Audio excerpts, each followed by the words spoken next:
বোনেরা, আমাদের এখানে আরেকটু আগে আসার কথা ছিল, সেখানে কেউ না কেউ বলছেন যে দুটা কথা বলে যান। আপনাদের কোনো ডিউটি নেই দেখার জন্য, তার কথা শোনার জন্য। আর আমরা এখানে এই গ্রামে আমার অনেকগুলো প্রিয় মানুষ আছে। আমি যখন বললাম যে আদা সাহেব যদি এবার মানুষের ব্যাপার জমা দেন, এই গ্রামে আমি প্রথমে আসবো ইনশাল্লাহ, কিন্তু আমি এই গ্রামে সবার শেষে আসলাম। তার কথা আমার সুযোগ আমার হয় নাই। আপনারা সবাই জানেন 7 তারিখে ইলেকশন, খুব সুন্দর একটা ইলেকশন দিয়েছেন আমাদের প্রাইম মিনিস্টার।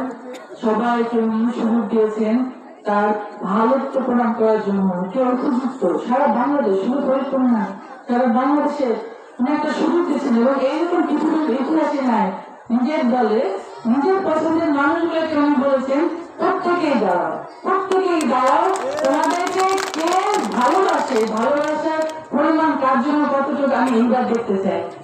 এরকম হয় না ঘটনা, কোনো টুকুর ইতিহাসে নাই, বাংলাদেশের ইতিহাসে নাই। এই জন্য আমার অনেক ভালো লাগছে।